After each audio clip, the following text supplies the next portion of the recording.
Hey, Foxy listeners. Thank you so much for tuning in. Today, you are listening to episode 144, Essential Skills for Success. I'm so excited to sit down and talk with Mark Herschberg. Now, please head to our website and check out his bio. It is very, very interesting, as I state in the front of this.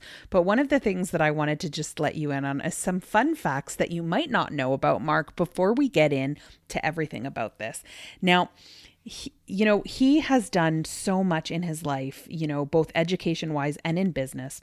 But some things that you might not know about him is that he works with many nonprofits, including Techie Youth and Plant a Million Corals.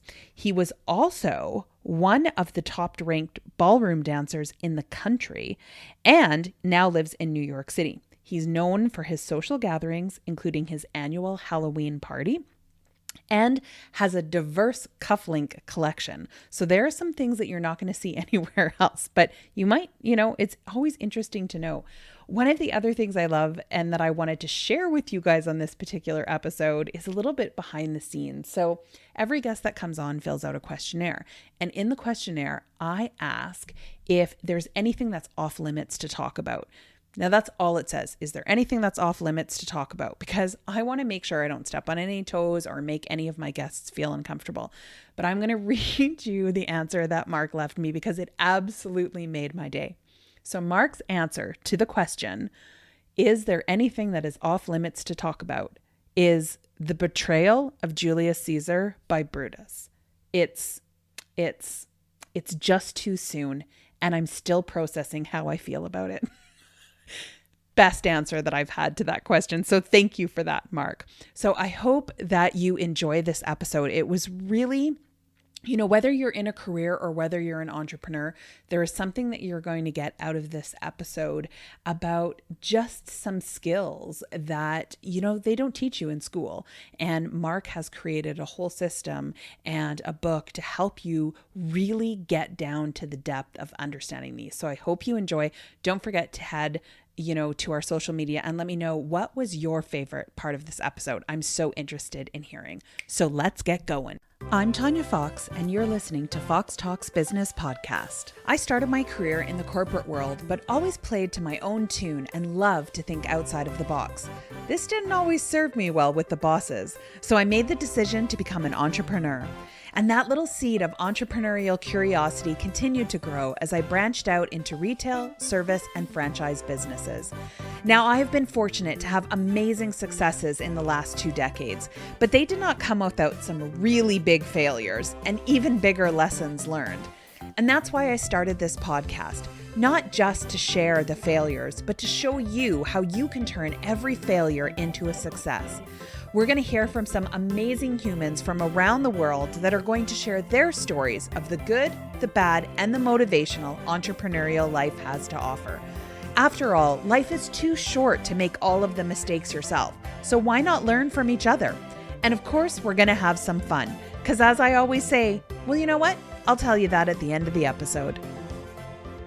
So Mark, I am super excited to chat with you today because your bio is so intriguing on such a weird range of stuff that you've done. So I know some of my Foxy listeners are like, okay, what's she talking about? So give us a little bit about your history because it's different. I've had a very storied career, and it's ranged from I began as a software engineer and became a CTO. So I've done a lot of tech startups. And I've done them across a range of different areas. I do a lot of cybersecurity.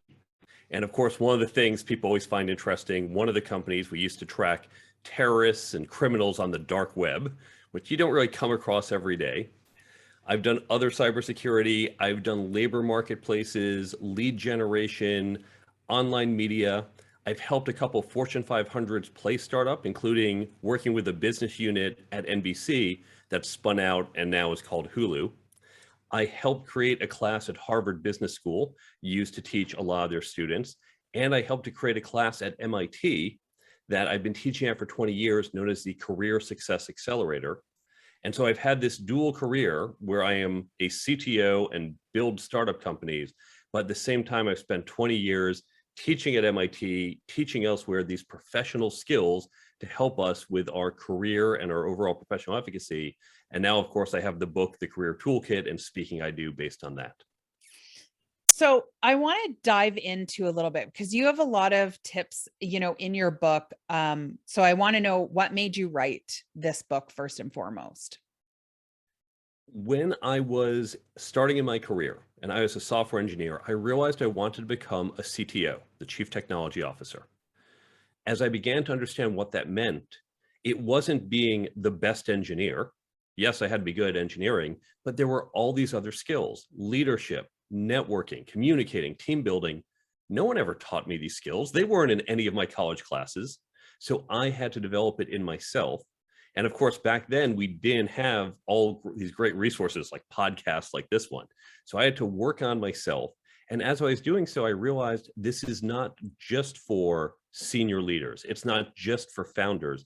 These skills help everyone, whether you are a junior employee, a mid-level manager, doing a side hustle, these skills will help you. So I began to train up my team. And as I was doing so, feedback we got at MIT, surveys that we do of companies, they said, these are the skills we want to see in people, not just the students we hire from MIT, but everyone. Everyone, all levels we hire, we want these skills. There's been similar research at other universities, and they're all clamoring for these skills, but no one is teaching it. And that's when MIT decided to start this program. I reached out saying, I've been working on training with my own team. Can I help? And so they asked me to help devise the program. And then I've been teaching there ever since.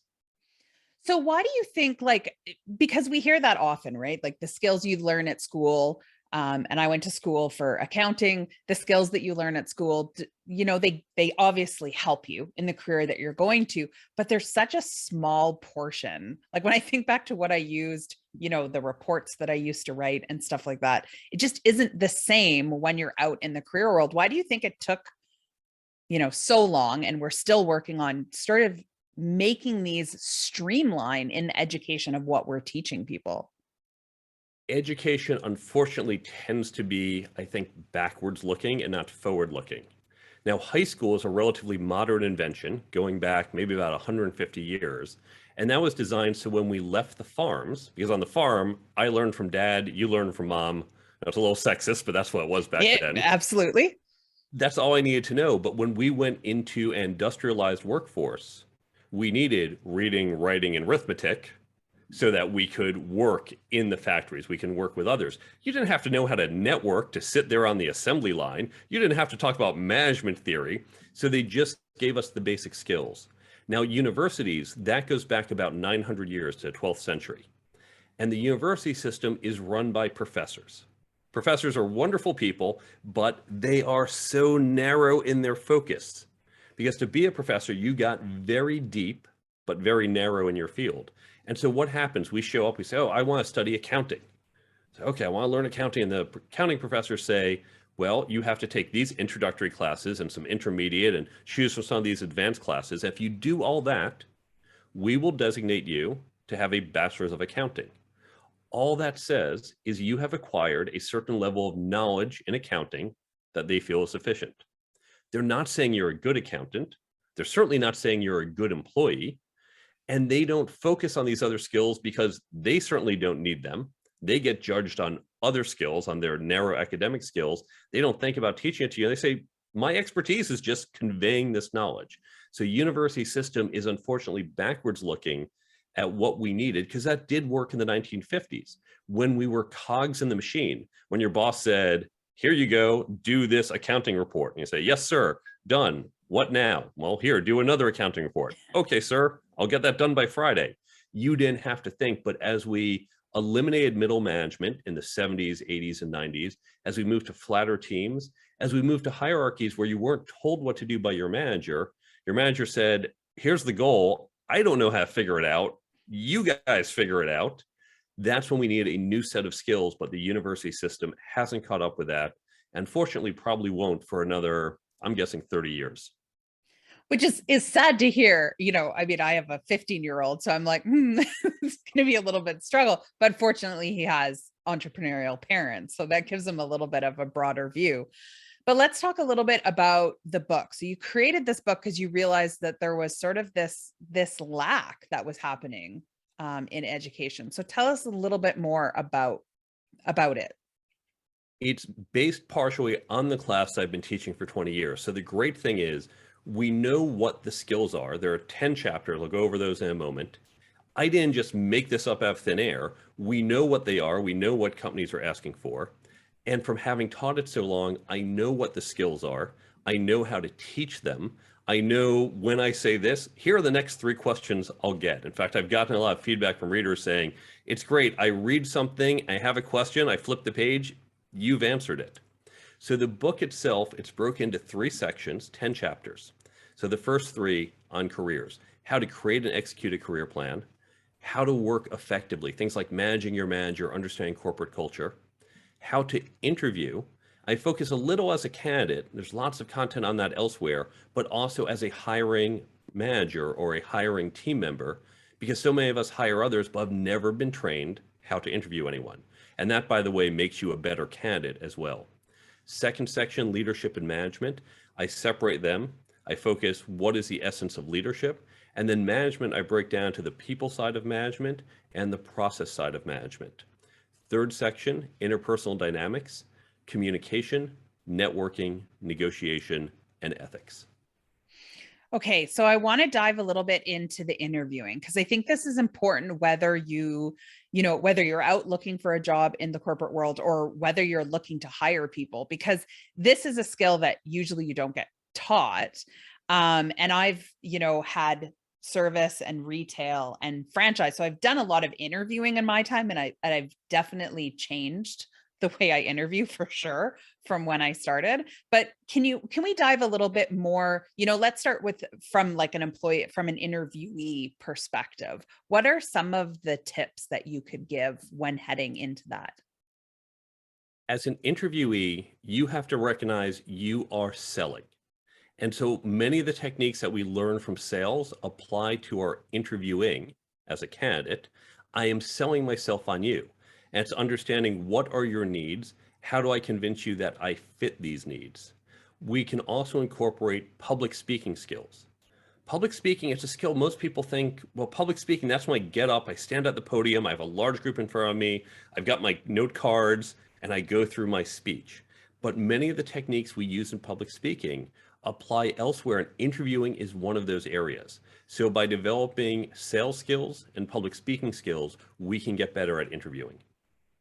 So what about the other side? What about when you're looking to actually interview? What are some of the things, that you need to develop for that to make sure that you're finding the right people?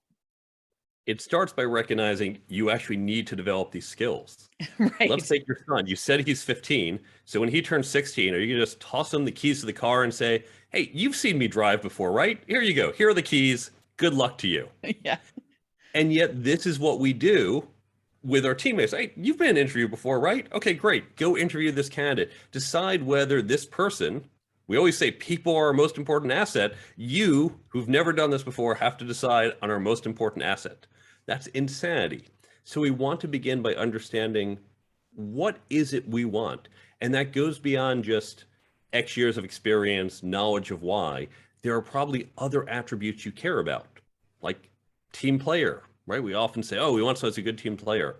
What does that mean? In fact, what it means to you might be different than what it means to me. Let's all get clear on this. Then let's understand how important is it that they're a team player versus have knowledge of something. Because I might think one is more important, you think the other is more important. So let's define what we're looking for and let's get clarity across the team so we're all on the same page. And I love that. I remember, and I still use this interview question to this day, but I remember, the last time I was interviewing for a corporate job, and the lady had asked me 3 things. That her very last question was, we'd gone through all the standard things of, your history and everything. And then she said, so the most important question that I want to ask you today is, I want you to tell me 3 ways that you can use a pencil besides writing. And it totally threw me for a loop. And I mean, I answered it true to my personality. I just kind of came up with stuff, and I ended up getting this new position. I remember asking her, why that question? Like, I was so curious about it.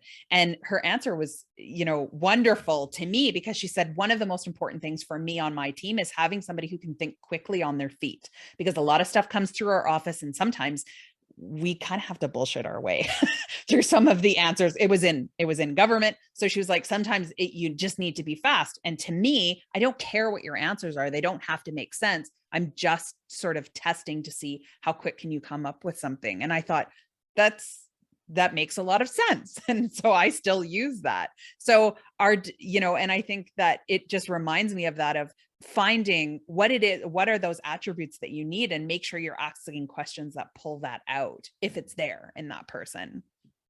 That is a great example. Now let's also look at how that can get misused. Someone else can say, oh, I like that. And this is a standard question: use of a pencil. I've seen use of a brick, use of a chair, just something Right. common. Come up with creative ideas for the next 60 seconds. Well, now for some people, they might say, oh, well, this is a creative role. And so here you go, boom, come up with ideas. And maybe for a certain type of person, they're not the fast on the spot thinker. In fact, a lot of introverts aren't great at that. And so they'll pause, they'll stumble. This candidate might be fantastic. And for most of the work at the company, this hypothetical one, it's not about coming up with something in 60 seconds. It's, we have this client project, we've got a couple of weeks to come up with a proposal, and this candidate, she would be great when she has time to reflect. And so you need to ask yourself, if that's the nature, then this question is not a good one. In this particular case, because thinking on your feet was a key skill, fantastic question to use. Yeah. And so I think that that's a great thing for people to really sit down when they're doing interviews, is coming up with those questions that are going to make sense to your specific needs for that position or that role. Exactly. And I break down in the book the different types of questions you might want to use to think about the different things you want to elicit. So let's dive right into one of the end chapters on networking, because this is a question that a lot of people ask, a lot of people get confused about. They know that they need to network and they go, oh, I meet a lot of people, I talk to a lot of people, but that's kind of where it ends. So let's talk a little bit more about networking and dive into that more. Yeah, this is probably the one chapter where we've all heard it. We know about it. We've heard it since we were little kids. But if it's so important, how come no one actually stopped to teach it to us? Right. It drives me nuts. So what do we need to do? The mistake people make with networking is we have just the wrong idea about it. We have this image that the master networker, it's some guy, he walks into some event, comes out 30 minutes later with a dozen business cards. Like, oh, wow, that guy got so many business cards. Or you're so connected on LinkedIn, so many people are connected to. Adding someone on LinkedIn and saying this person is now in your network, that's like swiping right on Tinder and saying this person is now your significant other. Right. That's just not how it works, right? If I did that, I said, look, I just swiped right on this girl, she swiped right on me, that's my girlfriend. Yeah. You're insane. That's not how it works. She might have shown an interest, but now you have to build that relationship. In that case, we'd be dating to get to know each other. When you meet someone at an event and get a business card, or maybe add each other on LinkedIn, that's the swiping right. Now you have to build the relationship. And ultimately, networking is just about building relationships. If you have ever made a friend, you know how to build a relationship. I'm not saying everyone in your network needs to be your friend. They can be professional contacts that, nice to see you, nice to chat, but not having you over at my house, not hanging out getting beers just because, but we have a professional relationship and we can call on each other. So you just need to think of it as building relationships. It's not about business cards or links or numbers. It's about relationships. And I think that's important for people to hear, because I think we get stuck, in that thing of, it's all about the numbers. It's all about how many people I have. And it almost becomes, I always say social media reminds me of high school, or it's almost like a popularity contest. And I didn't like playing it then, and I don't like playing it now. So I like that. It really isn't about quantity. It's about the quality, because you can have 10,000 people following you, but if you only talk to two of them, that's not going to help you. So what are some of the ways that you can build that? Because I think some people are going, okay, so I need to kind of get to know them. But usually when I meet with somebody, then I just kind of sell to them. If you're selling to them, you're doing it wrong. Think of the following. Imagine you go out tonight, you meet someone, you're at a social gathering, you meet someone and say, hey, great to meet you. So listen, this weekend, I'm packing up my house and moving. Can you come by? Can you just help me pack my apartment? You say, no, no stranger, no way I'm doing that. I don't have a truck. On the other hand, if you say, oh, I have to move this weekend, and you call up your best friend from college and say, listen, I need help. Can you come over? She's probably going to be there, assuming she's free. We can ask that favor of someone we've had that long-term relationship with. You don't meet a stranger and say, hi, stranger, do something for me. And when we sell like that, when we show up and say, hey, nice to meet you. So listen, I want to sell you my product, my service, because, whoa, we don't know each other that well yet. Now, I'm not saying you can't do cold outreach. If you're a salesperson, that's what you do. And you call someone up, hopefully they're prospects who expressed an interest. It's not total spam, which unfortunately is what I get most of the time. Say, okay, you've expressed some interest. I want to call you. Let's talk about selling. That's not networking, and that's fine. That's selling. That's what we're here for. I did product calls earlier today. I'm interested in your product. You sell me why I should buy it.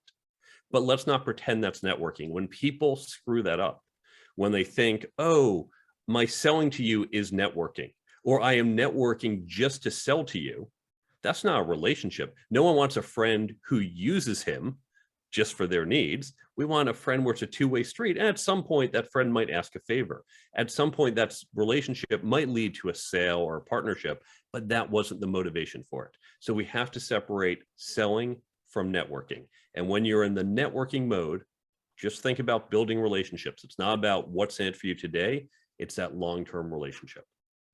And I think that, that's such a good point. Cause I was even thinking about recently, I received an email, from somebody saying, hey, like I've been, following you on social media and, I saw this thing that might be of interest to you. And so I was kind of like, this seems like a little bit of a sales call, but I'll read on. And I read on and it was like this whole thing about helping musicians. It was like, I sent a message because I'm all about sending emails back to these people. And I was like, why did you send me this? And they're like, oh, well, we researched the hashtag Canadian music and we saw your Instagram account popped up. And so we wanted to let you know. And I was like, well, if you would have even just briefly looked at my bio, you would have realized I'm not a musician at all. Like, that's a very interesting point you bring up. And now here's the almost psychology behind that. I'm trying to sell whatever their music service is. So there's a bunch of people I can target. Now I can spend 60 seconds looking at each person, but that means I only get 60 outbound emails a day or per hour. If on the other hand, I don't bother, I just grab anyone with a hashtag and I can automate that, now I can send thousands per hour. So do I want to spend some of my time? Do I want to invest 60 seconds to not waste your time? Or do I want to not invest any of my time and just potentially waste your time? Because your time doesn't cost me anything. So yeah, why do I care if I waste that?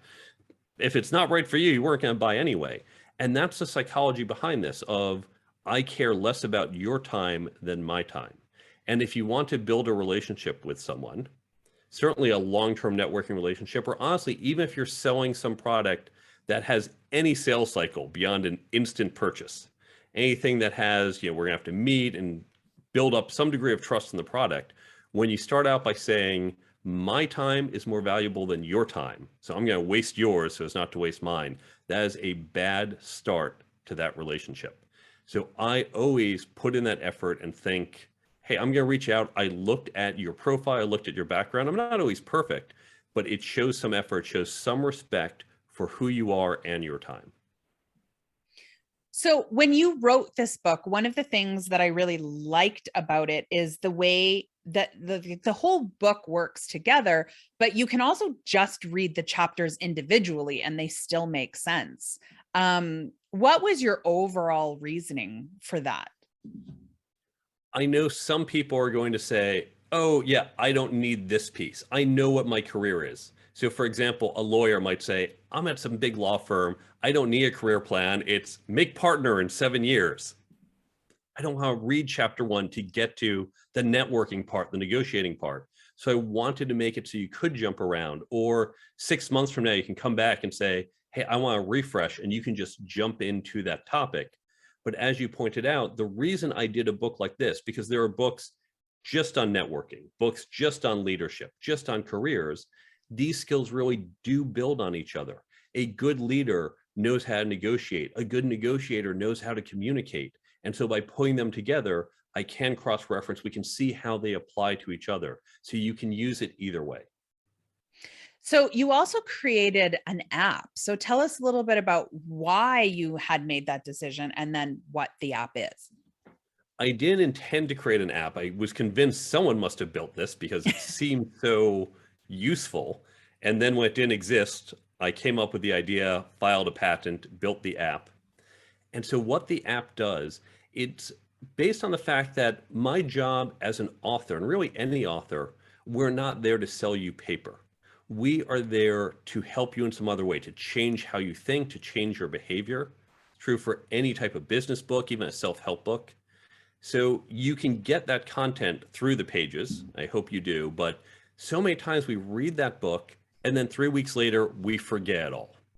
Well, Right. that's not helping you. That's not my goal. It wasn't just, well, you got the book, I'm done. I want to continue to help you. So with the app, it's a free app from the Android and iPhone store. You download it on your phone. You don't even have to open it. Just open it once a month so we know you're still active. It's going to pop up each day at a time you set, one of the tips from the book. That's going to help keep it top of mind. You can set it to have all the tips. Maybe you're just working on your networking skills, so it'll just be a networking tip alone. You set just to those. And so each day you get that reminder. Maybe as you walk into the office or as you're leaving the office, go, oh, right. And that's going to help keep it top of mind, help reinforce it. Just like when we studied in school, you didn't read the chapter once before the test. You had to go back and review. This makes it easy because it takes just 2 seconds a day. Or you can say, oh, I'm about to go into a networking event. You're certainly not carrying my book under your arm. So you open the app, you go into the networking tips and flip through those to just get a refresher on what they are. So that's how you can use the app. And I think more people are going to create apps with their books. In fact, we're launching a general version of the app that will support multiple books coming out in a couple months. Well, and I think you're right. Like, as I'm thinking of it, I'm like, why haven't people done this before? Because it's true. You read a book and then, it goes on the shelf. And, as you're reading it, I'm one of those people who writes in the margin and highlights, and I have sticky notes on all of the pages, but sometimes it just sits there because, yeah, when I'm out, I'm not going to be carrying this bookload or this backpack full of books with me. So I think I love the idea of the app where it's just like a quick overview, that, you're not sitting there going, hang on a second, but let me remember how to talk to you. So yeah, I think this will be commonplace, and really the experience we have in books in the future are going to take it out of that linear experience of the pages into these nonlinear formats like the app or other ways that people will engage with content. So I want to go in a little bit because, you've written a book and there's a lot of people that are thinking, of doing that. What was one of your biggest struggles as you were writing this book? It's interesting. The writing part was very easy for me. People ask, oh, how long did it take you to write it? It took me just a few months to write it. But the caveat, of course, is I've been teaching this for 20 years. So I know the content well. And again, as I said before, when I would say something to my students, I would know, here's the next question they will ask. So I knew how to put it together. That was the easy part. The harder parts, and here I was maybe a little cocky because I thought, I'm a CTO. I have done multi-million-dollar projects. I've dealt with lots of vendors, creative, technical. So the mechanics of the rest of the book, that part's going to be easy. And it turned out a lot of flaky people. I had multiple editors drop out on me. I self-published because I wanted to do the app, and that was going to scare away many of the publishers. So I chose to self-publish. But I had multiple editors back out on me, even after there were signed contracts. I had a problem with the layout person, the indexer. Layout took me 3 months. They kept screwing it up over and over and over. So that all took longer than I thought. And of course, the most important thing, if you're thinking of doing a book, is to recognize, as my friend Robin Colucci, she has a great podcast called Author's Corner. Robin says, if you're going to do a book, commit to it to 5 years. It's 2 years to create the book, 3 years to be marketing and telling people about it. So you really have to be committed to it. We're 1 year at the time of this recording. My 1 year anniversary was yesterday. Oh, I've been on 230 podcasts as of this moment. All right, that's going out, that's talking a lot. I'm putting much more effort into the marketing of the book than the creation. That's really what you have to do, as any business owner knows. Even if you have a great product, if you don't know how to let people know about it, if they don't know how to find you, if they're not aware of you, your product is worthless. So you have to market the heck out of your book. And by the way, if you're thinking of doing a book, I know we're going to do my website at the end, but I'm going to toss in a different one. Cognosco Media, COGNOSCO Media, MEDIA.com. And if you go to the resources page, /resources, before I did my book, I read about 1,500 articles on every aspect of publishing, traditional and self-publishing. How to pick a title, how to do a book launch, what are the tax implications, how to find an agent. And so I took the 200 or so most useful articles I read, I have them all indexed there on the page. So I give that to any budding authors. This is going to help you think through creating your book. well, that's great. Thank you very much for that resource. Because I think some people, do still have that train of thought of, well, it can't be that hard. I'll just write what I know, right? Like I'll just create it and people will buy it. That's how it works, right? Creating a book can be easy. I have friends who have knocked out books in a couple weeks. Those were not best-selling books. They weren't doing the book to generate sales. They were doing the book for other reasons. So the mechanics of creating, it's as fast as you can type, run spell check. I would recommend getting an editor, but in some of these cases, they didn't even do that. And you can do print on demand very easily. So yes, you can produce a book quickly, but to create a good quality book that sells, that's a lot more effort. So where's the best place for, we talked a little bit about your website, but when people go to your website, what will they find there? There is a whole bunch of stuff on my website. Most author websites, you don't even go there because it's the book info, it's the author bio and contact. Yeah, I've got all that. You can learn more about the book. You can see where to buy it, Amazon, all the usual places. You can get in touch with me or follow me on social media. If you want more content, there is the blog. And I post every week, so there's always new content on the topics in the book. There's also the app page. If you go there, you can learn more about the app, and there are links to take you to the Android or iPhone store where you can download it for free. There is an entire resources page. And so what I've done here is I've linked to other books I've referenced in mine, other books that I found useful. I link to other free resources online that can take you further on some of the topics in the book. And there's a growing list of free downloads to help you. And this includes things like the questions in the book to help you plan your career. The very first download is a development guide. And this is for organizations who want to develop these skills, not in just one person, but across the organization. It is a free download how you can create a free development program at your organization to upskill everyone on your team. So all of this can be found on my website, thecareertoolkitbook.com. Well, I think there's a lot there for people to process, whether and what I like is that this is for anybody. This is whether you're just, starting out in your career or whether you've been in it for a while. I think, even just looking through a lot of the chapters and a lot of the topics that you had, I think it doesn't matter sort of where you are in your career. There's something for everybody. I've had people use it not just out of school, not just in their 20s and 30s, but people in their 40s, 50s, even 60s have said, this is so helpful.